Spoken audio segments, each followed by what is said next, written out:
आपका होस्ट कुलदीप सिंह पुनिया।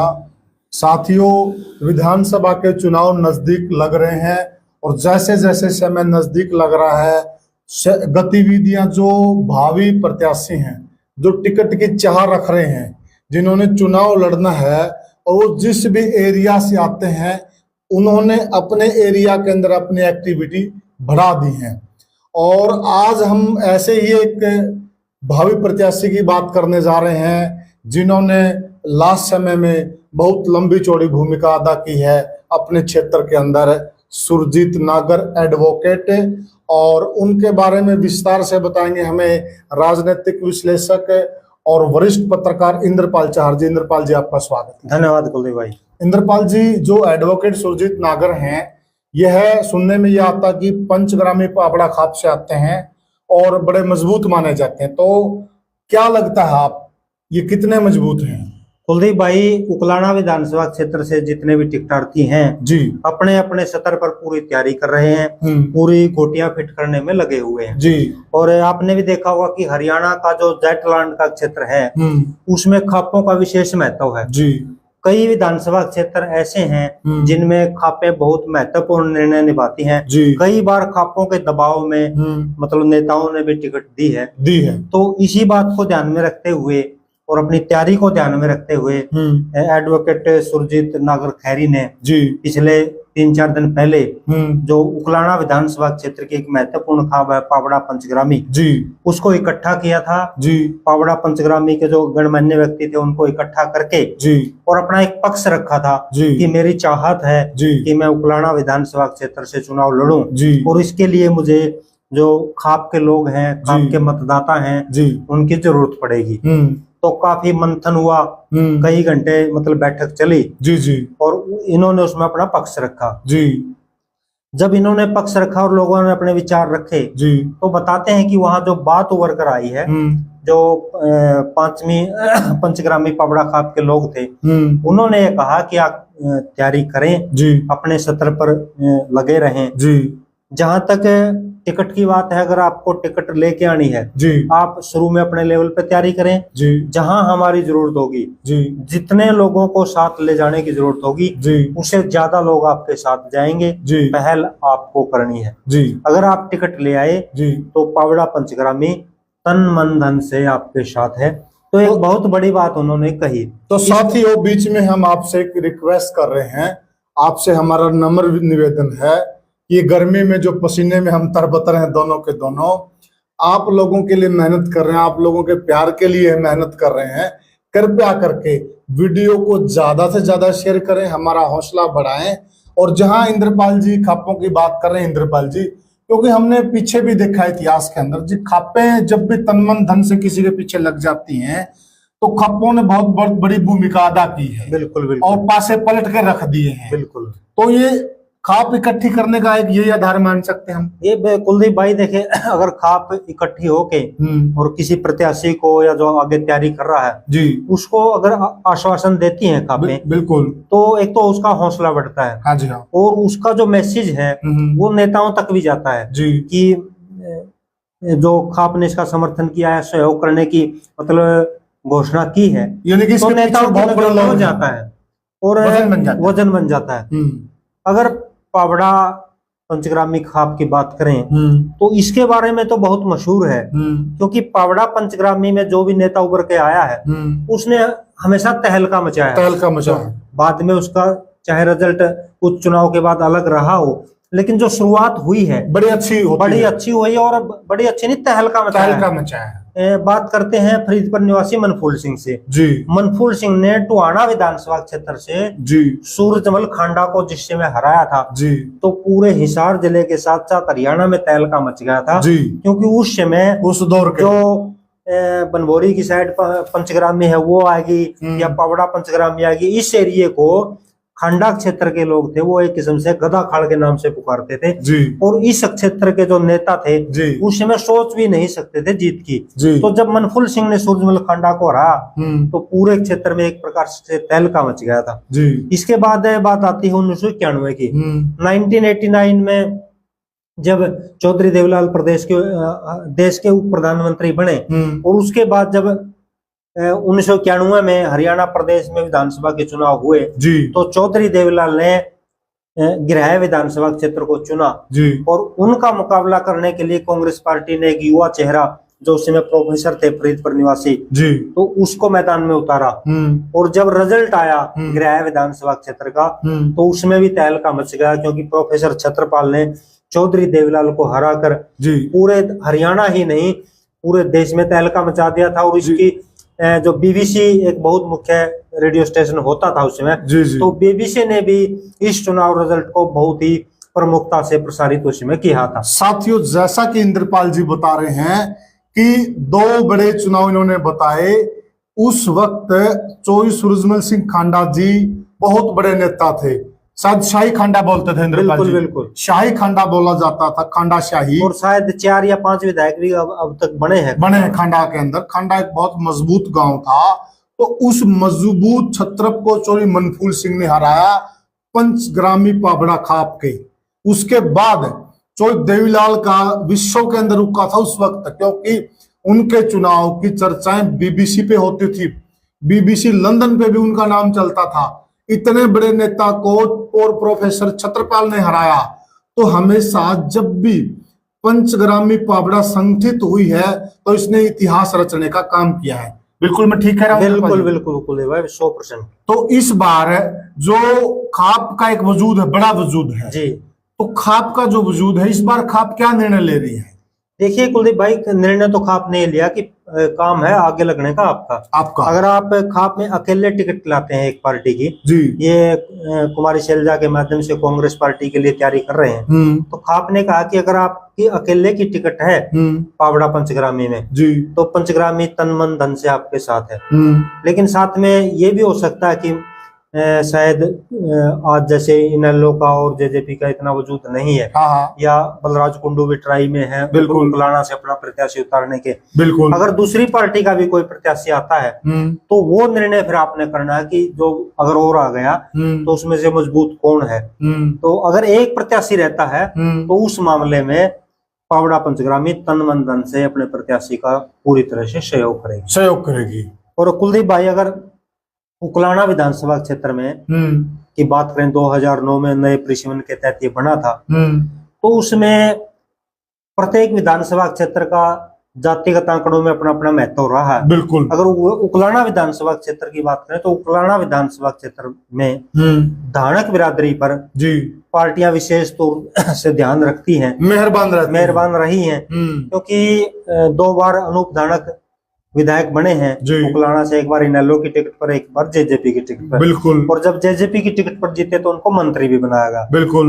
और इसके साथ साथ अजंका की टिकट पर राजवाला खेड़ी वर्ग जो कि धानक समाज से आती हैं जी, तो उन्होंने भी चुनाव लड़ा है जी जी। तो अभी तक 2009, 14 और 19 3 विधानसभा क्षेत्र 3 चुनाव विधानसभा के हुए हैं जी जी परिसीमन के बाद जी। तो इनमें मतलब धानक बिरादरी के जो प्रत्याशी हैं उनका विशेष रोल रहा है। बिल्कुल तो ये कहा जा सकता है कि 2024 में भी जो राजनीतिक पार्टियां हैं जी, वो धानक बिरादरी के जो नेता हैं जो ट्राई कर रहे हैं जी जी, उन पर विशेष नजरें इसमें रह सकती। तो साथियों, एक बात निकल के सामने ये आ रही है कि जो उकलाना हलका है, उकलाना हलका में पिछली 2 दफा से धानक समाज से अनूप धानक जी यहाँ से विधायक हैं और धानक समाज को विशेष स्नेह उकलाना के अंदर मिला है। तो सुरजीत नागर भी शायद धानक समाज से आते हैं। बिल्कुल बिल्कुल तो इनका भी कहीं न कहीं इस नाते एक मजबूत दावा बनता है। और धानक समाज के बारे में यह भी एक बात प्रचलित है कि यह समाज जब भी इनके समाज से कोई उम्मीदवार आता है तो यह समाज संगठित हो जाता है। इंद्रपाल जी, कुलदीप भाई, एससी वर्ग में अगर बात करें, जितनी 80 की सीट रिजर्व है तो उनमें शुरू से लेकर हमें लगातार ये देखने में आया कि अगर आप आंकड़ों में जाएंगे जी, तो एससी वर्ग की जो सीटें हैं जी, उनमें पुराने समय से लेकर अब तक जो चमार बिरादरी के नेता हैं बिल्कुल उनको ज्यादा टिकटें मिलती रही। पिछले 3-4 चुनाव को अगर छोड़ दें, जो पुराने समय की अगर बात करें 1967 से लेके 2000 जी, उस समय चौधरी दलवीर सिंह और चांदराम और भी कई दिग्गज नेता थे चमार बिरादरी से जी, वो अपनी बिरादरी के जो दूसरे नेता थे जी, उनको हमेशा टिकट दिलाते रहे हैं जी। और धानक बिरादरी के कम नेताओं को ही टिकट मिली है जी। और जिस भी हलके में दानक बिरादरी के नेता को टिकट मिली है, जैसा कि आपने कहा मदद करते हैं जी, तो जो दानक बिरादरी के नेता हैं पूरे हरियाणा के जी, जो राजनीति करते हैं, उनकी विशेष तौर पर यह कोशिश रहती है कि जिस हलके में पूरे हरियाणा में जी, दानक बिरादरी के नेता को टिकट मिली है तो वो तन मन धन से वहां जाके उस हलके में अपने नेता की मदद करते हैं ताकि वो अपने समाज के लिए भी आगे कुछ कर सके जी। तो इंद्रपाल जी, चलो ये बात हुई, अगर यहाँ सुरजीत नागर टिकट ले आते हैं, जैसा कि खाप ने कहा कि पहले आप टिकट लेके आओ जी, अगर आप राष्ट्रीय पार्टी के टिकट ले आते हैं तो खाप आपकी मदद करेगी जी। तो पहला स्टेप है टिकट का। तो इनका जो आधार है, पार्टी किस आधार पर इनको मजबूत मानेगी, किस आधार पर इनको टिकट देगी, कंसिडर किस आधार पे? देखिए कुलदीप भाई, पहले भी हम जिक्र कर रहे कि खापों का कई विधानसभा क्षेत्रों में महत्व है जी, बिल्कुल।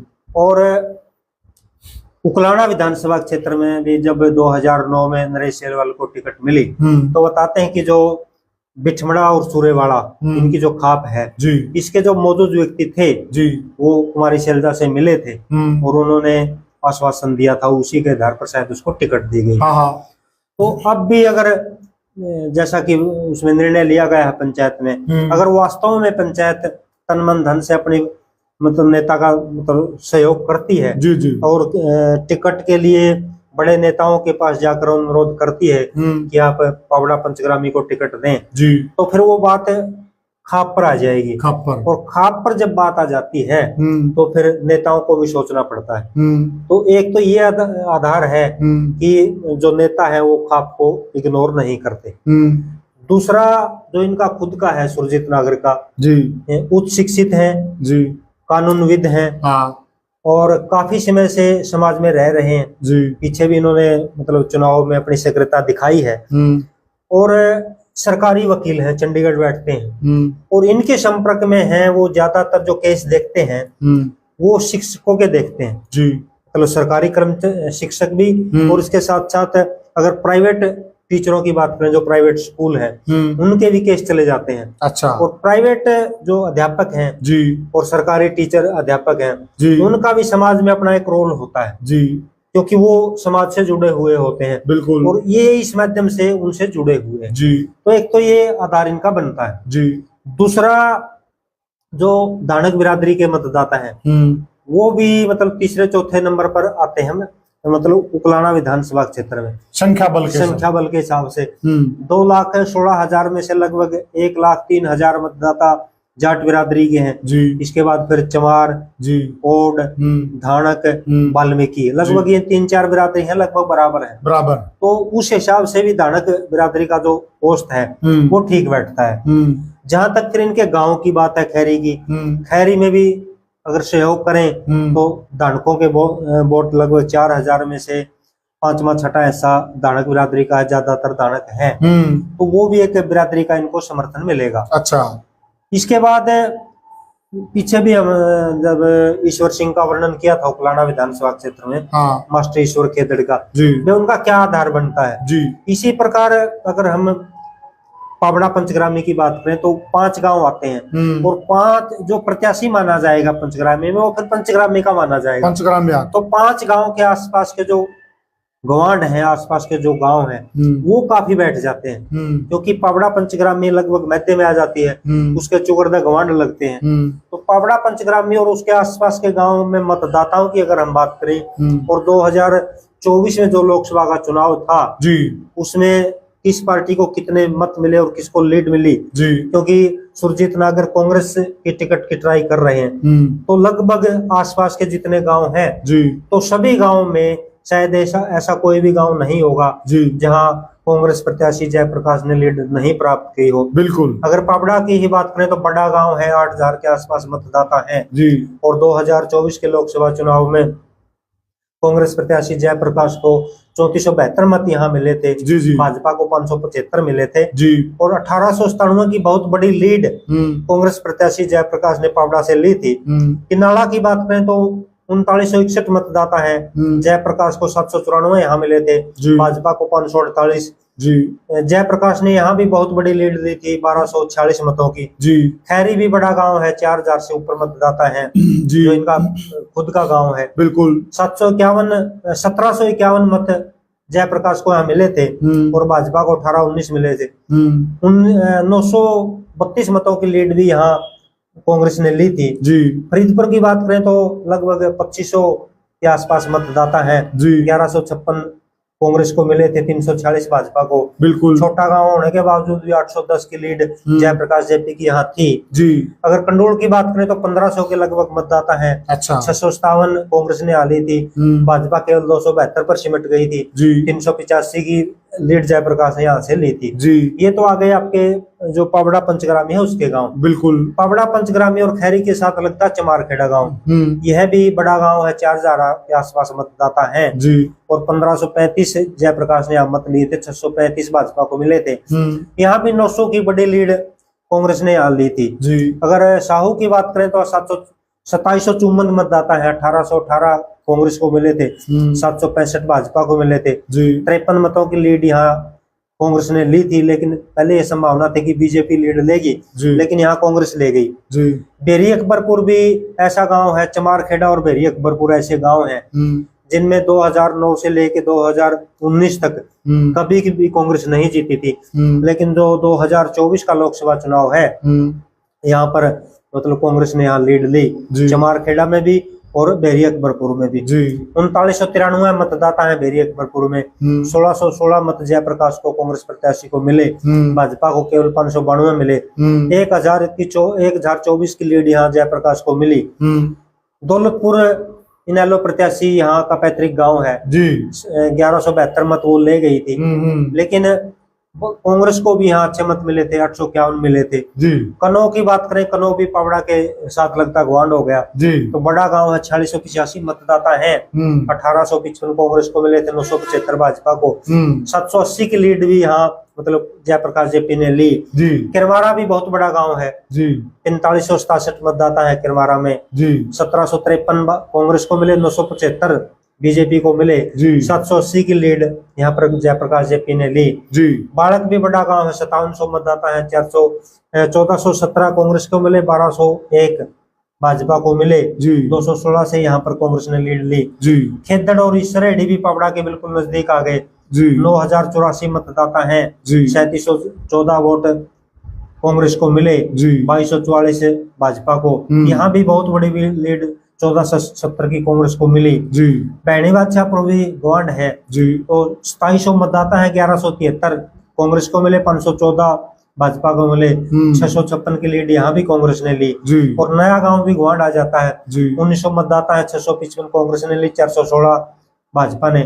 209 की लीड यहाँ भी कांग्रेस ली जी। कुलदीप भाई, इस प्रकार से अगर पूरा विश्लेषण करें इन गांव का जो पावड़ा पंचग्रामी के आसपास के गुआंढ है, तो एक भी ऐसा गांव नहीं है कि कांग्रेस ने लीड नहीं ली। तो जो सुरजीत नागर है वो कांग्रेस टिकट के लिए ट्राई कर रहे हैं, और अगर ये आते हैं तो जो ये लीड है तो मतलब इस गांव का प्रत्याशी पावड़ा पंचग्रामी का प्रत्याशी होने के कारण तो ये भी संभावना है कि ये लीड और भी बढ़ सकती है। तो साथियों, जैसा कि इंद्रपाल जी ने बताया कि इस एरिया के जितने भी तमाम गांव हैं, तमाम गांव चाहे पंचग्रामी के गांव हैं और चाहे पंचग्रामी के आसपास के गांव हैं, जो गुआंढ हैं, सभी के सभी गांव के अंदर कांग्रेस का वर्चस्व रहा है पिछले इलेक्शन के अंदर, और वहां जयप्रकाश जेपी ने मोटी लीड प्राप्त की है कांग्रेस पार्टी ने।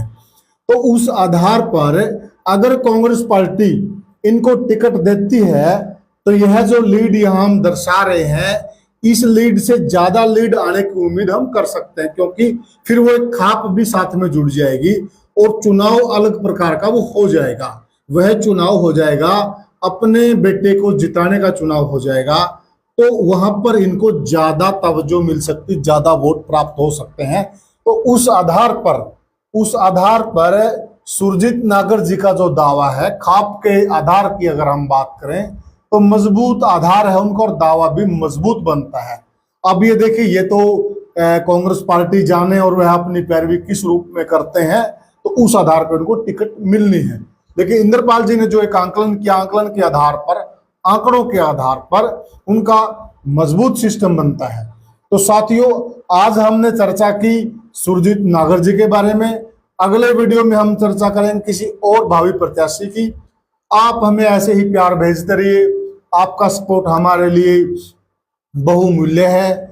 आप हमारे लिए प्रेरणा स्रोत भी हैं और आपसे हमें ऊर्जा प्राप्त भी होती है। और कुलदीप भाई, अगर उकलाना, बरवाड़ा या आसपास के और भी विधानसभा क्षेत्र हैं जी, उकलाना विधानसभा क्षेत्र से हम मास्टर ईश्वर खेदड़ जी, और भाजपा से सत्यवान बालक जी, और आज सुरजीत नागर जी, 3 टिकटार्थियों के बारे में बातचीत कर चुके हैं जी।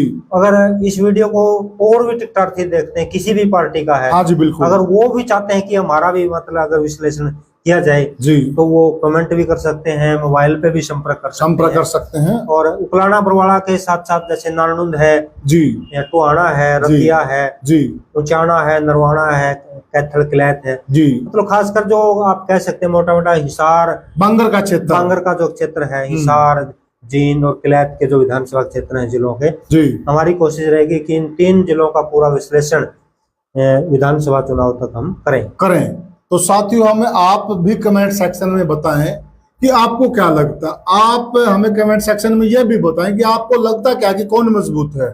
आपके कमेंट भी हमारे लिए बड़े इंपॉर्टेंट है साथियों। तो साथियों, अब हम आगे कल चर्चा करेंगे किसी और कैंडिडेट की। तब तक के लिए आपसे लेते हैं विदा और आप सबको राम राम।